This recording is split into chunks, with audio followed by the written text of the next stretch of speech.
विपिन सिंह परमार ने शिमला में विधानसभा के दौरान प्रदेश की कानून व्यवस्था को लेकर गंभीर सवाल उठाए।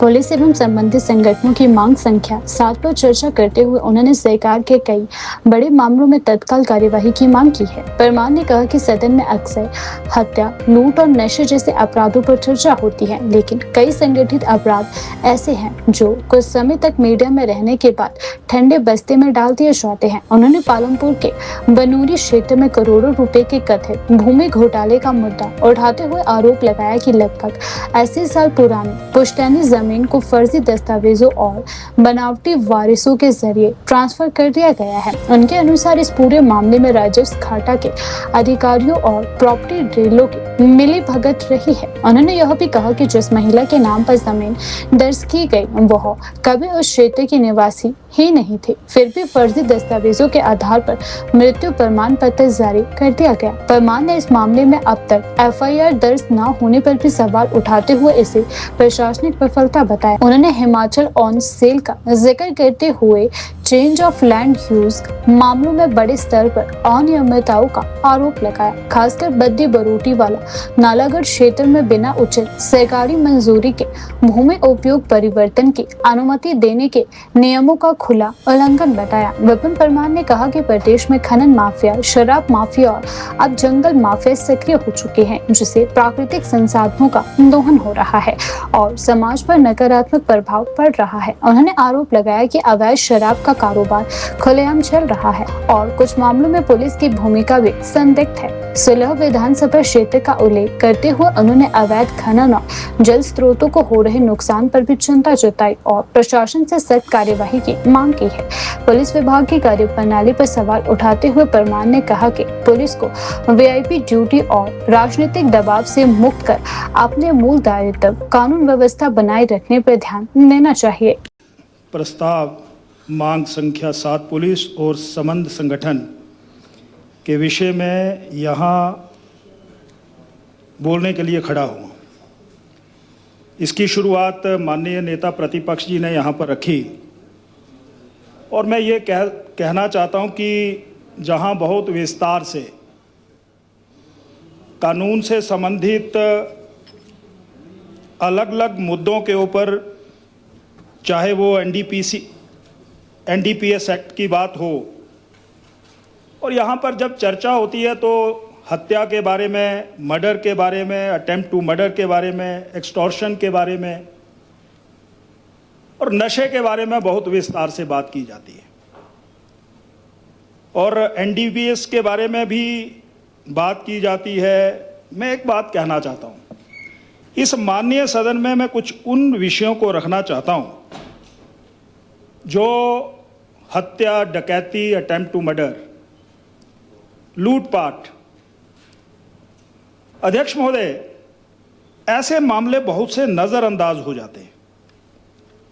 कुछ समय के लिए वो अखबारों में, समाचार पत्रों और मीडिया में उठते हैं और तदोपरांत वो फाइलों में समा जाते हैं। मैं जिक्र करना चाहता हूँ, पालमपुर एक खूबसूरत शहर है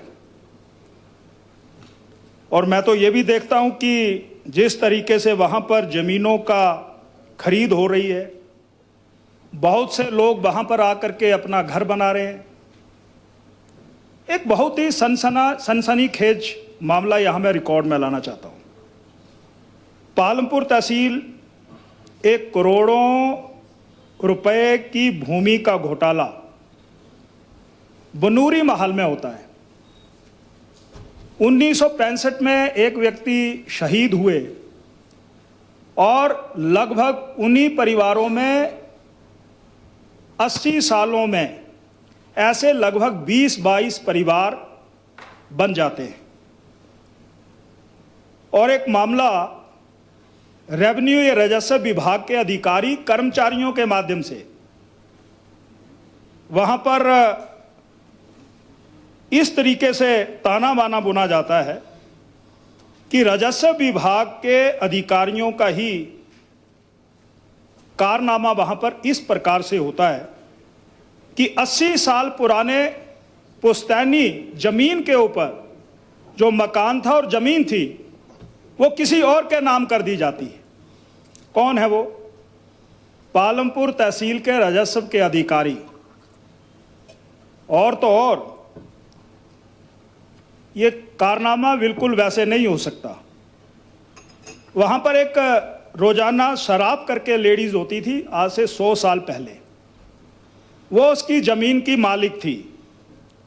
वहां पर कुछ प्रॉपर्टी डीलर, राजस्व के अधिकारी, कर्मचारियों ने उस जमीन को लीगल हेयर के नाम से, बनावटी लीगल हेयर के नाम से उसको तब्दील कर देते हैं।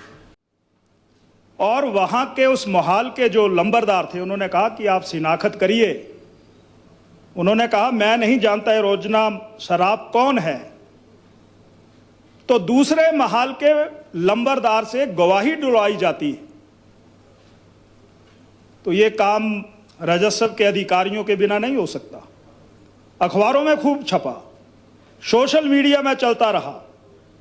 और अध्यक्ष महोदय, जब जमीन का ये तबादला किया जाना था, वहां पर एफिडेविट भी बना करके दे दिए, जाली एफिडेविट बना करके दे दिए कि रोजना शराब के जो लीगल हेयर्स हैं, हम इनको जानते हैं।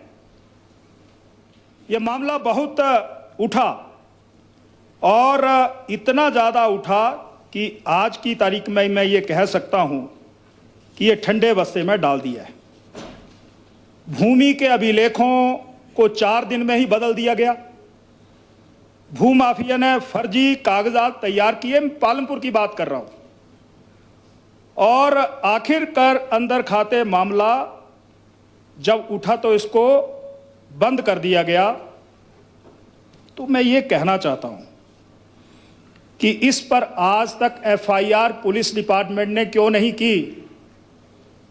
इतना बड़ा मामला, क्या पुलिस प्रशासन को इन सारी बातों का पता नहीं था या कोई बहुत बड़ा दबाव था?